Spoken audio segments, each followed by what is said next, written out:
नमस्कार दोस्तों, कैसे हैं आप सब। आशा करती हूँ आप सब स्वस्थ होंगे।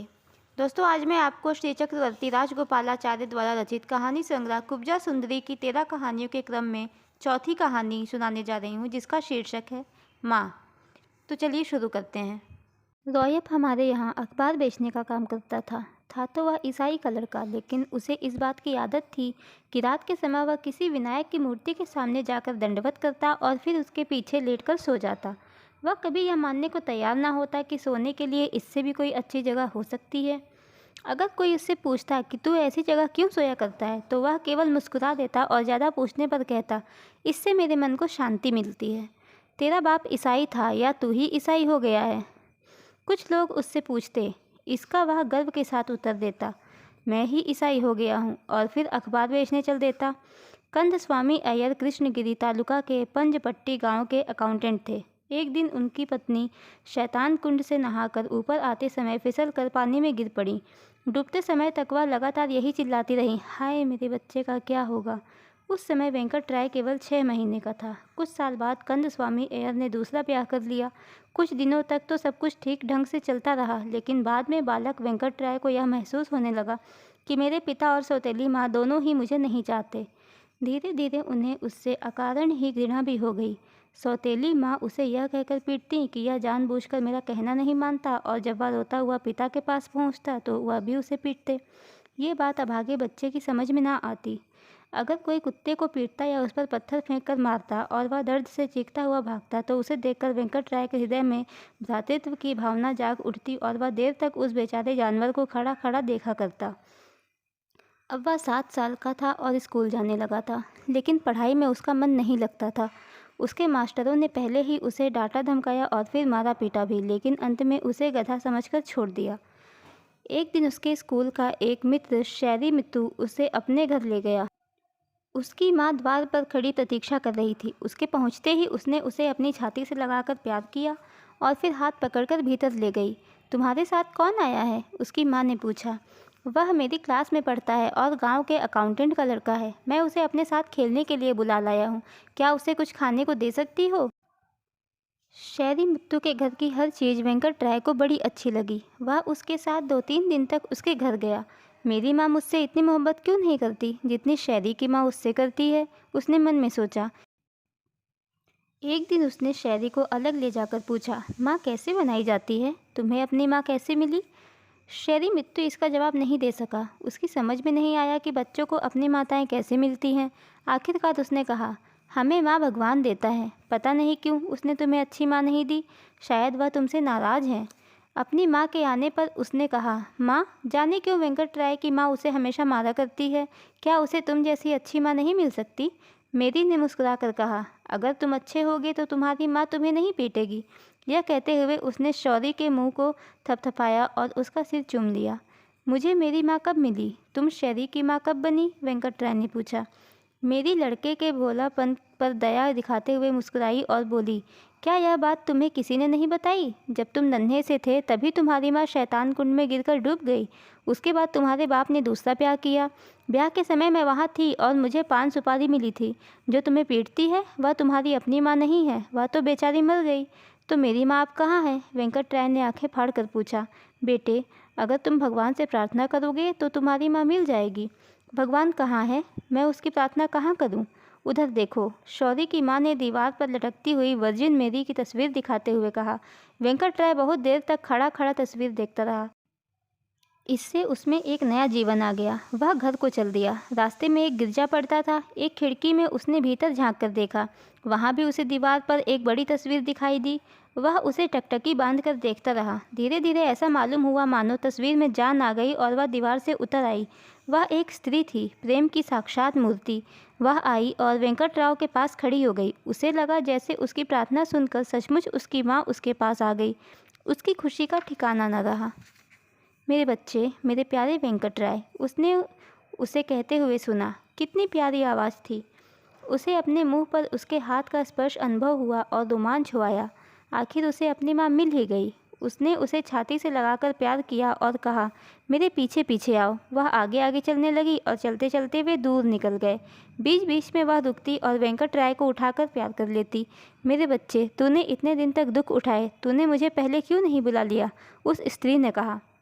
मुझे पता नहीं था माँ, वेंकट राय बोला और रोने लगा।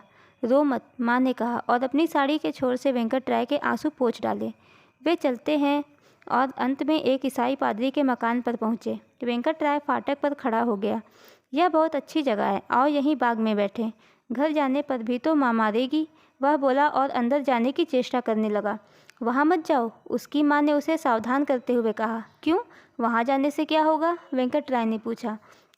कोई आ जाएगा और फिर मैं नहीं ठहर सकूंगी, मुझे चले जाना पड़ेगा, माँ ने कहा।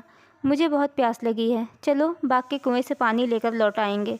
यह कहकर वेंकट राय माँ का हाथ पकड़कर भीतर चला गया।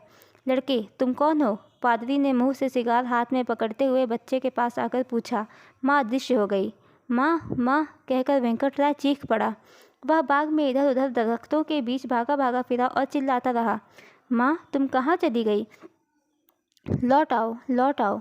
पादरी उसे शांत कर अपने घर ले गया और थोड़ा पानी पिलाने के बाद बोला, बच्चे तुम कौन हो? उस समय वेंकट राय को बहुत तेज बुखार था। बच्चे, तुम्हें सिर्फ यीशु बचाएगा। खुदा का वही एक लाजवाब बेटा है। देखो, यह उसकी तस्वीर है।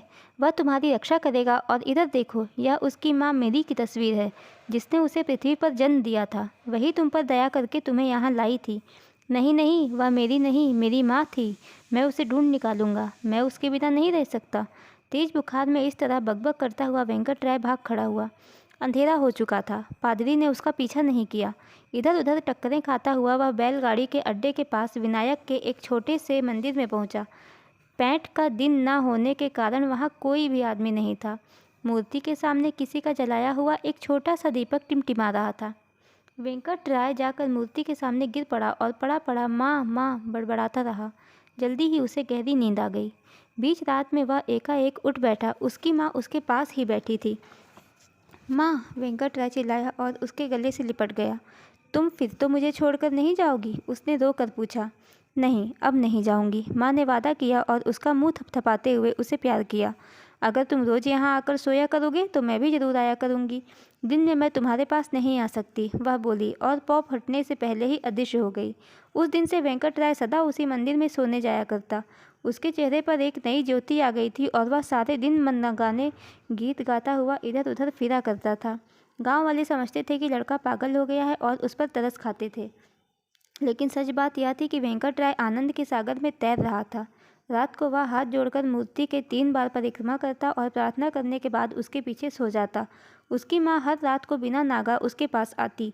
बहुत दिनों तक यही क्रम चलता रहा। बेचारा पागल लड़का, कितनी छोटी उम्र में यह बीमारी लग गई इसे। कुएं पर औरतें कहती, ये सब बहानेबाजी है। कंठ स्वामी की पत्नी कहती, सच है या झूठ ये तो भगवान ही जाने। कंठ स्वामी कहते और अपने मन को समझाने की कोशिश करते। इससे उन्हें क्रोध आने लगा और गांव के हंसमुख बच्चों को देखकर ईर्ष्या होने लगी। एक दिन शाम को जब वेंकट राय रोज की तरह मंदिर में सोने गया तो वहां विनायक की मूर्ति नहीं थी। मंदिर धराशायी हो पत्थरों और खंभों का ढेर बन पड़ा था। किसी ने उसे फिर से बनवाने के लिए गिरवा दिया था। काम शुरू हो गया था और मूर्ति दूसरे स्थान पर रख दी गई थी। बेचारा लड़का उन पत्थरों के बीच बैठा बैठा सारी रात जागता रहा, परंतु उसकी माँ नहीं आई। उसका सपना टूट गया और संसार एक बार फिर उसके लिए प्रेम से रिक्त हो गया। वेंकट राय ने गिरजा के पास जाकर पुरानी खिड़की में से झांक कर देखा। दीवार पर उसे मेरी की तस्वीर दिखाई दी। यह इसकी माँ जैसी लगती थी, लेकिन इस बार वह उतर कर उसके पास नहीं आई। एक तस्वीर की तरह दीवार पर ही टंगी रही। कितने ही दिनों तक वेंकट राय टूटे हुए मंदिर और गिरजा के इधर उधर इस तरह चक्कर लगाता रहा जैसे किसी खोई चीज़ को ढूंढ रहा हो। एक दिन वह पादरी के पास जाकर बोला, पिता, मैं ईसाई बनना चाहता हूँ। पादरी ने उसे बुलाकर बड़ी दयालुता के साथ बातचीत की। बाद में उसने कंठ स्वामी अय्यर के पास जाकर कहा, माँ मेरी की मेहरबानी से तुम्हारे लड़के का पागलपन दूर हो गया है। वह ईसाई बनना चाहता है। हमें उसकी इच्छा के विरुद्ध नहीं चलना चाहिए। ऐसा नहीं हो सकता, हम ब्राह्मण हैं, कंठ स्वामी ने उत्तर दिया। और फिर पादरी ने इस बात पर ज़्यादा जोर नहीं दिया। जाने दो उसे, इसके सिवा और चारा ही क्या है। झूठ हो या सच, भगवान करें उसका पागलपन दूर हो जाए और वह कहीं भी खुश रहे, अय्यर की पत्नी ने कहा। राम राम, ऐसी बातें ना कहो, कंदस्वामी अय्यर ने जवाब दिया। लेकिन एक दिन वेंकटराय गांव से गायब हो गया और ऐसा गायब हुआ कि किसी को पता नहीं चला कि कहाँ गया। मद्रास जाकर वेंकटराय ने एक बड़े पादरी से बपतिस्मा ले लिया और अपना नाम बदल कर रॉयप रख लिया। एक अखबार के मालिक ने उसे अखबार बेचने पर रख लिया। उसके माँ बाप को इसका कुछ पता नहीं चला। ईसाई हो जाने पर रॉयप विनायक की कोई मूर्ति देखता तो हाथ जोड़कर खड़ा हो जाता।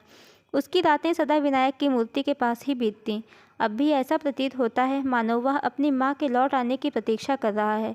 अखबार बेचने वाला लड़का उसे बहुत चाहते हैं। यह तो अजीब कहानी है। भला इसका कोई आदर्श भी है? जरा समझाइए तो, संपादक ने पूछा। कोई आदर्श नहीं है, यह तो मैंने सिर्फ अपने चित्त की शांति के लिए लिखी है, लेखक ने मुस्कुराकर उत्तर दिया। आप तो बिल्कुल रॉयप जैसे हंसते हैं। क्या कहानी विधुरों को दूसरा ब्याह करने से रोकने के लिए लिखी गई है?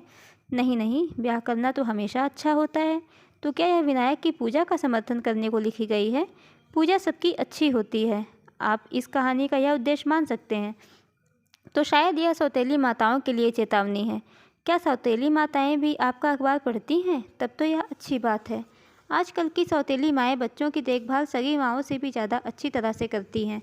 हो सकता है ज़माना बदल गया है, लेकिन सौतेली माएँ हर तरह की होती हैं। यह तो आप जानते ही हैं। एक सास जिसे अपनी छोटी सी बहू की देखभाल करनी पड़ती है, एक तरह की सौतेली माँ होती है।